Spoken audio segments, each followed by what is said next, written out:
So hello sweeties and cuties. तो इस story के ऑलरेडी 6 एपिसोड्स मेरे चैनल पे अपलोडेड है। अगर आपने उनकी एक्सप्लेनेशन नहीं देखी है तो पहले जाके आप उनकी एक्सप्लेनेशन देखो, फिर इसके एक्सप्लेनेशन देखना। तो बिना किसी देरी के शुरू करते हैं।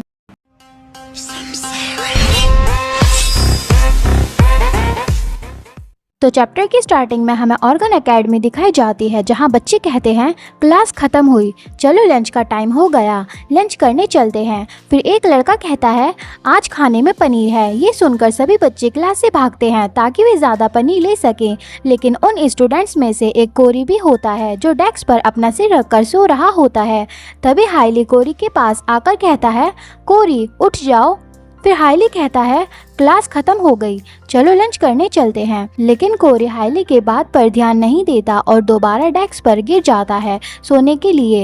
ये देखकर हाइली कहता है तुम और सोना चाहते हो। फिर हाइली कोरी को उसके कॉलर से उठाते हुए कहता है ना तो तुम ढंग से खा रहे हो और ना ही ढंग से सो रहे हो, आखिर तुम इतने लेजी क्यों हो। फिर हाइली कहता है शुरीना भी बहुत लेजी हो गई है, वो ज़रूर तुम्हारी वजह से ऐसी हो गई है। शुरीना का नाम सुनकर कोरी को शुरीना के बारे में याद आता है। तभी कोरी हाइली से पूछता है हाँ क्या आज हमारी क्लब एक्टिविटी का दिन है। फिर हाइली हैरान होते हुए कहता है हाँ आज है। तो फिर कोरी कहता है सॉरी मैं क्लब एक्टिविटी करना चाहता हूँ, यही मेरी किस्मत है। फिर हाइली कहता है आखिर तुम कह क्या रहे हो। फिर कोरी हाइली को कैंडी देते हुए कहता है क्या मैं तुमसे कह रहा हूँ कि तुम खुद खाना खा लेना, तो लो थोड़ा मीठा लो, खाने के बाद ये खा लेना। फिर कोरी जाते हुए कहता है मैं क्लब रूम जा रहा हूँ, मैं तुमसे बाद में मिलूंगा, तो मेरा इंतज़ार करना। और हाइली पीछे से गुस्से से उन कैंडी को फेंकते हुए कहता है आखिर मैं तुम्हारा इंतज़ार क्यों करूँगा। फिर कोरी जाते हुए सोचता है वैसे हाइली मेरे साथ कब से इतना अच्छा हो गया और मेरे साथ फ्रेंड्स की तरह रहने लगा। हम पहले इतने क्लोज नहीं थे और उसे तो मेरी कोई फिक्र नहीं थी, चाहे मैं खाना खाऊं या ना खाऊं। फिर कोरी पिछले हाइली को याद करता है जो उसे हमेशा कहता था अपने काम से काम रखो। ये याद करके कोरी सोचता है क्या उससे इससे नफरत नहीं थी कि जब भी मैं उससे बात करने की कोशिश करता था इसी वजह से मुझे लगता था कि हम दोनों की नहीं बनेगी, आखिर हम इतने क्लोज कैसे हो गए। फिर कोरी को याद आता है कि एक बार उसने हाइली को बताया था कि वो शुरीना को जानता है। फिर हाइली ने कहा था क्या तुम भी शुरीना को जानते हो, क्या तुम्हें नहीं लगता कि वो लड़की बहुत बेकार है, बहुत डरावनी है और अपनी मनमर्जी चलाती है। फिर कोरी को याद आता है कि बिल्कुल इसी तरह शुरीना ने भी कहा था। ये कैसा है कोरी, ये शेड्यूल मैंने हाइली को और पीटने के लिए बनाया है और ये मेरा मास्टरपीस है उसे मज़ा चखाने के लिए, और वो ये एक इविल वे में कहती है। फिर कोरी को याद आता है कि इसी तरह एक बार वो उन दोनों से एक साथ मिला था। तब शुरीना ने कहा था कोरी तुम्हें क्या लगता है हाइली गलत है ना। फिर हाइली ने कहा था कह दो कोरी कि मैं सही हूँ, है ना। फिर शुरीना ने कहा था कोरी मेरी साइड है, समझे। फिर हाइली ने कहा था किसकी साइड, क्या तुम्हें नहीं दिख रहा कि कोरी मेरी साइड है, समझी। ये सब याद करके कोरी खुश होते हुए सोचता है ये सब शूशू की वजह से हुआ कि हाइली और मैं बहुत अच्छे फ्रेंड्स बन गए, थैंक यू शूशू। फिर कोरी क्लब रूम का डोर खोलते हुए कहता है हाँ इसके अलावा तो कोई और रीज़न हो नहीं सकता हमारा फ्रेंड्स बनने का। फिर कोरी क्लब रूम में जाते हुए सोचता है वो यहाँ पहले से ही है, क्या वो यहाँ क्लास ख़त्म होते ही आ गई थी। हम देखते हैं कि शुरीना सोफे पर कोरी का ब्लैंकेट ओढ़ कर सो रही होती है। फिर हमें शुरीना को दिखाया जाता है जो बहुत ब्यूटीफुली सो रही होती है। शुरीना को ऐसे सोते हुए देखकर कोरी उसे देखने लगता है। फिर कोरी वहीं बैठ जाता है और शुरीना को देखते हुए सोचता है मुझे पता था ये थोड़ा अजीब है, और हमारे प्यारे शूशू के मुंह से राल भी निकलने लगती है। फिर कोरी हमें बताता है कोई भी लेडी हैस्टा की ब्यूटी से अपनी नज़र नहीं हटा पाता, लेकिन क्यों मैं हमेशा शूशू की तरफ खींचा चला जाता हूँ। फिर कोरी शुरीना को देखते हुए सोचता है इसी वजह से मैं बस इतना चाहता हूँ कि मैं शूशू को इसी तरह सोते हुए बस देखता ही रहूँ, और हमारी शुरीना अब भी सो रही होती है। फिर कोरी शुरीना को ऐसे सोते हुए देख रहा होता है और वो सोचता है क्या मुझे शूशू के चेहरे की लत लग गई है कि मैं उसे देखता ही जा रहा हूँ। फिर शुरीना सोकर उठ जाती है। हम देखते हैं कि उसके बालों की कोरी ने बहुत सारी चुटियाँ बना दी थी जब वो सो रही थी। फिर शुरीना खुद को शीशे में देखकर कहती है क्या हुआ मेरे बालों के साथ। फिर कोरी कहता है सॉरी सॉरी शूशू। फिर कोरी कहता है मुझे लगा कि तुम्हें कंफर्टेबल फील होगा अगर मैं तुम्हारे बालों को बांध दूँ तो, क्योंकि वे बार बार तुम्हारे चेहरे पर गिर रहे थे। फिर कोरी सोचता है मुझे पता था, मुझे उसके बालों को टच नहीं करना चाहिए था। फिर कोरी याद करता है कि कैसे जब वो शुइना को सोते हुए देख रहा था तभी वो उसकी चुटिया बनाने लगा था। ये सब याद करके कोरी सोचता है वो एकदम से बहुत प्यारी लग रही थी सोते हुए और मैं खुद को रोक नहीं पाया और उसके बालों से खेलने लगा। फिर कोरी सोचता है मैं उसके बालों की चुटिया बना चुका था जब मुझे ये रियलाइज़ हुआ कि मुझे उसके बालों को टच नहीं करना चाहिए था। मैं हंसना चाहता हूँ लेकिन वो ज़रूर गुस्सा हो जाएगी मुझ पर क्योंकि मैंने उसके बालों को टच किया, तो मेरे लिए अपनी हंसी को कंट्रोल करना ही अच्छा होगा।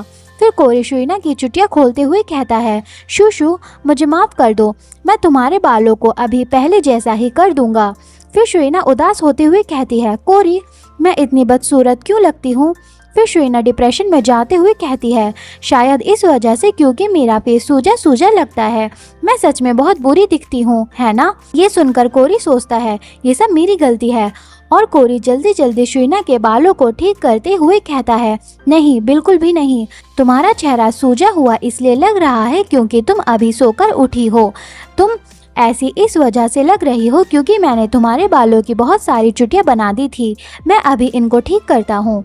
फिर कोरी शुइना के बालों को ठीक कर देता है और कहता है लो हो गया, अब सब ठीक है। फिर शुइना खुद को शीशे में देखते हुए कहती है सच में। फिर शुइना पहली बार अपनी कातिल अदाओं से उदास होते हुए कहती है मुझे तो कोई डिफरेंस नहीं दिख रहा, मैं तो अभी बहुत बुरी लग रही हूँ पहले की तरह। शुइना को इस तरह देखकर कोरी की तो दिल की धड़कनें तेज हो जाती हैं और वो ब्लश करने लगता है और कुछ नहीं कह पाता। तभी शुइना को हिचकी आती है और वो बहुत ज़्यादा क्यूट लगने लगती है। ये देखकर कोरी स्माइल करते हुए कहता है नहीं। फिर कोरी शुइना को देखते हुए कहता है शूशू बहुत ज़्यादा प्यारी लग रही है अब, तुम हमेशा से ही बहुत प्यारी हो शूशू। ये सुनकर शुइना हैरान होती है। फिर शुइना को समझ आता है कि कोरी ने अभी उसे प्यारी कहा और वो ब्लश करने लगती है। फिर शुइना ब्लश करते हुए कहती है क्या तुम मेरी बातों को दिल पर मत लगाओ और सच बोलो, तुम्हें झूठ बोलने की ज़रूरत नहीं है। फिर कोरी कहता है मैं तो सच बोल रहा हूँ शूशू। फिर शुइना सोचती है जैसा कि सोचा था कोरी बहुत अच्छा है, हाईली तो मेरा मजाक उड़ाता रहता पूरे दिन मुझे ऐसे देखकर। फिर कोरी अपनी पॉकेट में से कुछ निकालते हुए कहता है हाँ मेरे पास तुम्हारे लिए कुछ है। फिर कोरी शुइना के कान के पास अपना हाथ लाता है और कहता है एक मिनट ज़रा रुकना। फिर कोरी कहता है तुम्हारे लिए एक गिफ्ट। फिर शुइना वो गिफ्ट शीशे में देखते हुए कहती है क्या। फिर हम देखते हैं कि कोरी ने शुइना को एक ईयरिंग गिफ्ट किया है जिसे देखकर शुइना कहती है ये तो बहुत प्यारा है, ये एक ऑरेंज शेप्ड ईयरिंग है। फिर शुइना कहती है एकदम से ऐसे गिफ्ट क्यों, मेरा तो बर्थडे भी नहीं है। फिर कोरी अपना ईयरिंग दिखाते हुए कहता है ये एक थैंक यू गिफ्ट है इस ईयरिंग के लिए जो तुमने मुझे दिया था। और तुम्हें याद है कि तुमने मुझसे क्या पूछा था कल। फिर शुइना याद करती है कि उसने कोरी से पूछा था क्या तुम इसी क्लब में रहोगे अगले सेमेस्टर भी। फिर कोरी कहता है तुम बहुत ज़्यादा उदास थी जबकि मैंने तुम्हें हाँ बोला था, तो ये प्रूफ है इसका कि मैं इसी क्लब में रहूँगा अगले सेमेस्टर में भी। फिर कोरी बहुत तहजीब से कहता है प्लीज़ मेरी तरफ देखना फ्यूचर में भी, head of magic circle control club. फिर कोरी एक बहुत ब्यूटीफुल स्माइल करते हुए शुइना को देखता है। कोरी की ये स्माइल देखकर शुइना भी ब्लश करने लगती है। फिर शुइना की हार्ट बीट कुछ ज़्यादा ही तेज़ हो जाती है कोरी की स्माइल देखकर और वो सोचती है आखिर आज कोरी को क्या हुआ, क्या ये मेरा हार्ट को एक्सप्लोड करना चाहता है अपनी उस स्माइल से। इसने पहले ही मेरा दिल जीत लिया इस गिफ्ट को देकर। फिर शुइना अपने दिल पर हाथ रखकर कहती है रुक जाओ मेरे दिल, शांत हो जाओ। आखिर कोरी ने इस तरह स्माइल करना कब सीखा। फिर शुइना शांत होते हुए कहती है कोरी। फिर शुइना कहती है थैंक यू कोरी, वैसे मैंने। तभी शुइना के पेट से आवाज़ आती है जिसे सुनकर कोरी कहता है ओह मुझे पता था कि तुम यहाँ बिना कुछ खाए आई हो। फिर कोरी कहता है ज़रूर अभी लंच बचा होगा तो चलो खाना खाने चलते हैं। फिर शुइना बहुत शर्मिंदा होती है क्योंकि उसके पेट से आवाज़ आई और वो कहती है, नहीं कोरी, वैसे तुमने भी तो नहीं खाया है, मैं बाद में खा लूँगी डिनर के टाइम पे। फिर कोरी को याद आता है कि हाइली ने कहा था शुइना बहुत लेजी हो गई है बहुत दिनों से, ये ज़रूर तुम्हारी वजह से है, तुम दोनों एक दूसरे जैसे होते जा रहे हो। फिर कोरी हाइली की ये बात याद करके परेशान हो जाता है और वो शुइना से कहता है, बिल्कुल भी नहीं, हम अभी खाना खाने जाएंगे। फिर शुइना कहती है, लेकिन मैं बिल्कुल ठीक हूँ। तभी कोरी अपना मैजिक यूज़ करके शुइना को हवा में उड़ाकर अपने साथ ले जाने लगता है और कहता है, लंच टाइम बस ख़त्म होने ही वाला है, जल्दी चलो। और कोरी शुइना को हवा में अपने मैजिक से खींच कर ले जाने लगता है कैंटीन में, जिसे देखकर शुइना सोचती है, कोरी मेरी कुछ ज़्यादा ही चिंता करता है। फिर तभी शुइना के ट्रांसमीटर में से आवाज़ आती है, जिसे सुनकर शुइना कहती है, ये तो ट्रांसमीटर की आवाज़ है। फिर शुइना कोरी से कहती है, कोरी रुको, मुझे किसी ने कॉल की है, मुझे उससे बात करनी है। फिर कोरी कहता है, अभी? लेकिन हमें कुछ नहीं मिलेगा अगर हम लेट हो गए तो। फिर शुइना कहती है, मैं तुम्हारे पीछे आ जाऊंगी जल्दी, तुम जाओ पहले और हम दोनों के लिए सैंडविच ले लो। फिर कोरी जाते हुए कहता है, ठीक है फिर जल्दी आना जैसे ही तुम्हारी कॉल पर बात हो जाए। फिर शुइना कॉल उठाते हुए कहती है, हेलो, और ट्रांसमीटर में से आवाज़ आती है, हेलो मिस शेनेवेलन। फिर शुइना शेनेवेलन नाम सुनकर घबरा जाती है और इधर उधर देखते हुए कहती है, कार्ल, मैंने तुम्हें मना किया था कि मुझे कॉल मत करना, मैं तुम्हें कॉल करूँगी, आखिर तुम बार बार ऐसा क्यों करते हो। फिर ट्रांसमीटर में से आवाज़ आती है, मुझे माफ़ करना, मैंने आपको मैसेज किया था लेकिन आपने कोई रिप्लाई नहीं दिया।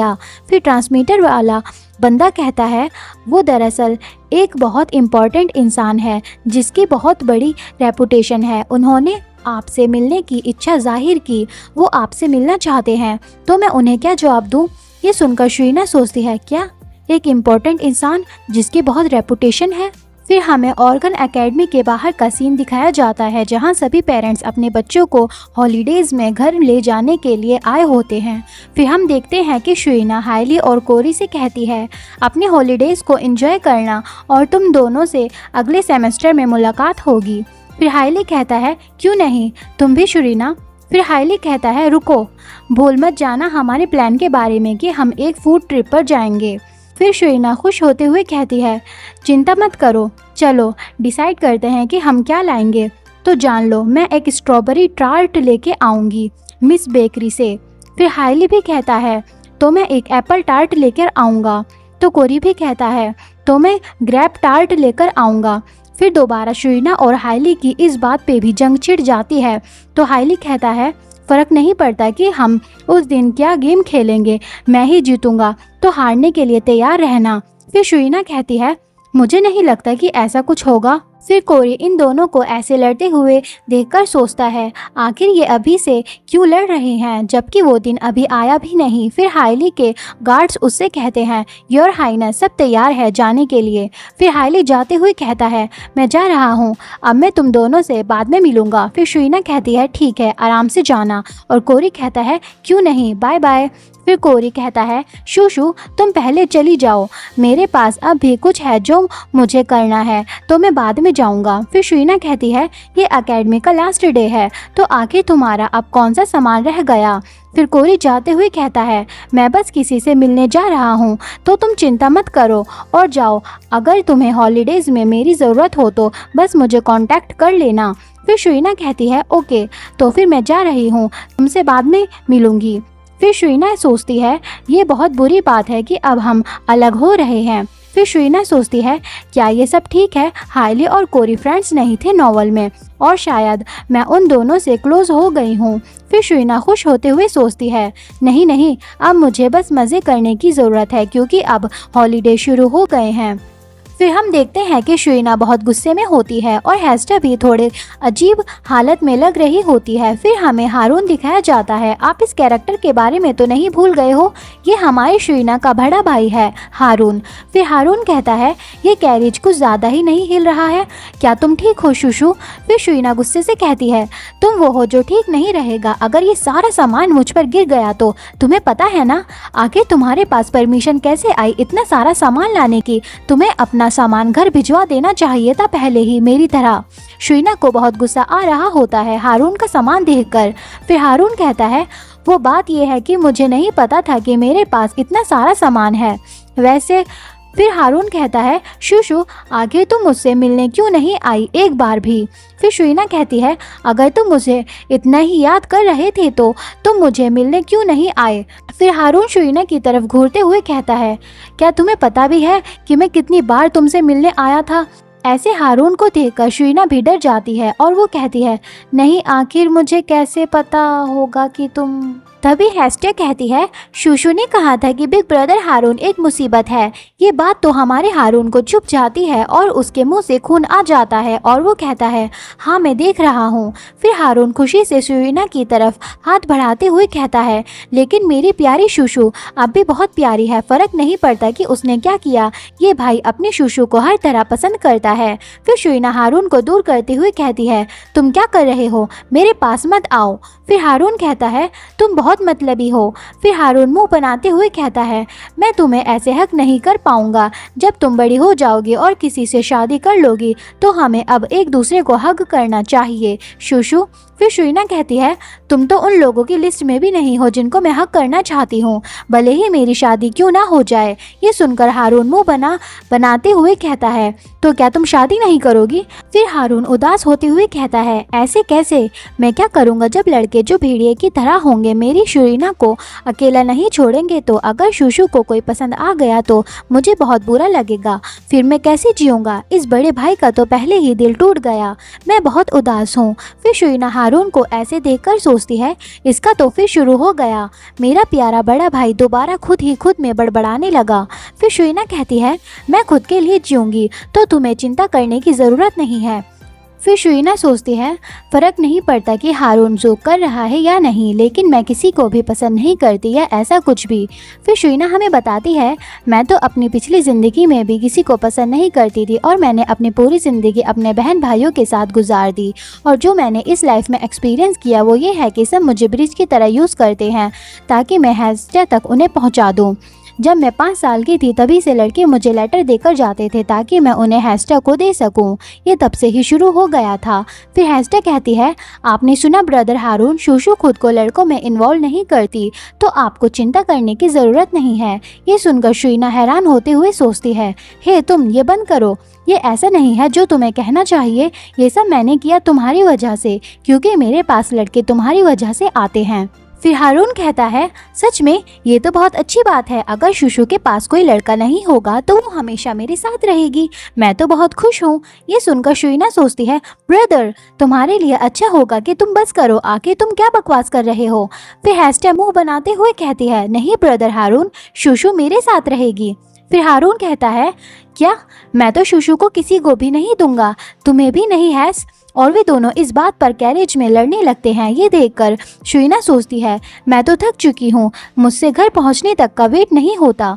फिर हमें कोरी को दिखाया जाता है जो कहीं जा रहा होता है। फिर वो जाते हुए सोचता है, अकेडमी बहुत शांत हो गई है सबके चले जाने के बाद। फिर वो डोर के पास आकर सोचता है, मुझे पता है कि वो बिजी है, लेकिन ये जाहिर सी बात है कि मैं पीछे हट रहा हूँ हॉलीडेज शुरू होने से पहले। ये बताने की ज़रूरत नहीं है कि उसने अपनी क्लास में मिलने को कहा। इसके बाद भी आप प्लीज़ ये कोरी की बात याद रखना। अब हमारे थर्ड मेल लीड की एंट्री होने वाली है स्टोरी में, तो दिल थाम कर बैठिए। फिर कोरी रूम में आकर सोचता है, वो तो यहाँ टाइम पर आ गया। हम देखते हैं कि वहाँ एक ऑरेंज बालों वाला लड़का बैठा होता है। फिर वो कहता है, तुम आ गए। तो अब हमें दिखाया जाता है हमारे थर्ड मेन लीड को और हमें इसके बारे में बताया जाता है कि हमारे थर्ड मेन लीड का नाम है एविस लुनासा, जो एक थर्ड ईयर स्टूडेंट है और हम इसे एविस कहकर बुलाएंगे। तो एविस लुनासा मर्चेंट ग्रुप का एक हेड है जो पूरे किंगडम में चीज़ों को खरीदता है और उनको बेचता है। आपको थर्ड मेन लीड कैसा लगा प्लीज़ कमेंट में बताइए। फिर कोरी कहता है, मेरा सामान। फिर एविस कोरी के पास आते हुए कहता है, ये मेरा जूनियर। तुम सीधे ही बिजनेस की बातें करने लगे बिना हालचाल पूछे। फिर एविस कोरी के सिर पर मारते हुए कहता है, मुझे बहुत निराशा हुई। तुम्हें पता है, ये एविस की हरकत देखकर कोरी को गुस्सा आता है। फिर कोरी एविस का हाथ दूर करता है। फिर कोरी एविस को मैजिक स्टोन देते हुए कहता है, मैं मैजिक स्टोन लेकर आ गया जैसा कि तुमने कहा था। चलो अब इस डील को पूरा करते हैं। फिर एविस उन मैजिक स्टोन को देखकर खुश होते हुए एक अजीब सी स्माइल करता है। फिर एविस उन मैजिक स्टोन को हैंकी से साफ करता है और उन पर अपने हाथ बिना लगाए साफ सुथरे ढंग से उन्हें उठाते हुए कहता है, जो मैजिक स्टोन्स तुम बनाते हो वो हमेशा बहुत अच्छे होते हैं। मैं बहुत खुश हो जाता हूँ जब भी मैं इन्हें देखता हूँ तो। फिर कोरी गुस्सा करते हुए कहता है, बहुत हुआ, मुझे अब मेरा सामान दो जो मैंने तुमसे मंगाया था। फिर एविस कोरी को उसका सामान देते हुए कहता है, तुम तो बहुत बेसब्र हो रहे हो, लो ये रहा तुम्हारा सामान। प्लीज़ आप लोग इस सिंबल को याद रखना जो इस बॉक्स पे है, ये बहुत इंपॉर्टेंट है आगे आने वाले एपिसोड्स में। फिर एविस खुश होते हुए कोरी से कहता है, तुम्हें नहीं पता कि ये कितना मुश्किल था तुम्हारे लिए शेनेविलन का सामान लाना। मैं बहुत मुश्किल से मैनेज कर पाया इसको लाने में ऑक्शन से, तुम्हें पता भी है। फिर कोरी कहता है, हाँ तुमने बहुत अच्छा काम किया। फिर एविस खुश होते हुए कहता है, तुमने मेरी तारीफ़ की, ओह मुझे बहुत अच्छा लग रहा है, मेरी हार्ट बीट तेज़ हो गई। फिर कोरी कहता है, ठीक है फिर मैं जा रहा हूँ। फिर एविस कहता है, हाँ मैं तुम्हें कुछ बताना चाहता हूँ कोरी। फिर एविस स्माइल करते हुए कहता है, क्या तुम मेरी बात सुनोगे? फिर कोरी एविस की तरफ देखने लगता है। फिर कोरी याद करता है कि कैसे एविस उसको बहला फुसलाकर अपना सामान उसे बेचता था और उससे पैसे लेता था। ये याद करके कोरी सोचता है, क्या वो मुझे दोबारा पागल बनाकर बेकार की चीज़ें बेचना चाहता है जैसा उसने मुझे शेनेविलन के नाम पर पागल बनाया था। फिर कोरी सोचता है, वो बहुत माहिर है, कुछ ज़्यादा ही। जब बात बिजनेस की आती है तो ज़रूर कुछ ना कुछ तो रीज़न होगा कि ये इतनी छोटी उम्र में रिप्रेजेंटेटिव बन गया लुनासा मर्चेंट ग्रुप का, जो इस पूरे किंगडम में अपना बिजनेस करते हैं। तो मैं आपकी जानकारी के लिए बता दूं कि एविस कोई नॉर्मल पर्सन नहीं है, वो लुनासा मर्चेंट ग्रुप का रिप्रेजेंटेटिव है जो पूरे किंगडम में अपना बिजनेस करता है और रॉयल फैमिली भी इनके आगे ज़्यादा कुछ नहीं कर सकती। और आगे हम इसी मर्चेंट ग्रुप के बारे में जानेंगे कि उन्होंने कितने बुरे कांड किए हैं।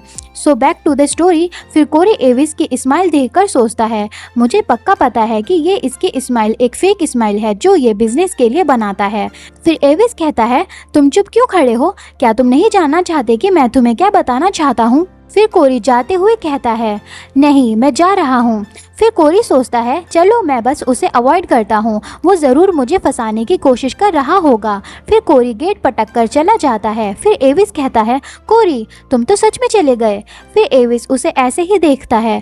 फिर एविस अपने असली रूप में आता है और अपने फेस से वो फेक स्माइल हटाकर एक कोल्ड फेस बनाकर कहता है, तुम तो मेरी सोच से भी ज़्यादा समझदार हो कोरी। फिर एविस बैठते हुए कहता है, तुम्हें इस बार मेरी बात सुननी चाहिए थी। मैं फाइनली तुम्हें ये बताने वाला था कि तुम फाइनली शेनेविलन से मिल सकते हो जिसे तुम बहुत ज़्यादा एडमायर करते हो कोरी। फिर एविस ये सब कहते हुए बहुत इविल वे में स्माइल करता है। फिर एविस कहता है, ओह हाँ। फिर एविस एक इविल स्माइल करते हुए कहता है, वैसे भी। फिर एविस बहुत अजीब तरीके से एक इविल वे में कहता है, तुम्हें तो पहले से ही पता है ना कि शेनेविलन कौन है ना कोरी? तो इसी के साथ ही एपिसोड यहीं ख़त्म होता है।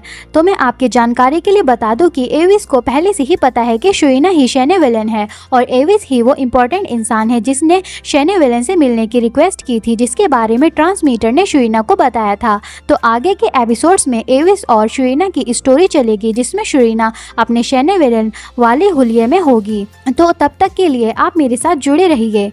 Please subscribe to my channel ताकि मुझे मोटिवेशन मिले और मैं आपके लिए ऐसे ही एक्सप्लेनेशन की वीडियो जल्दी बनाऊं। तब तक के लिए अपना ख्याल रखिए और बाय।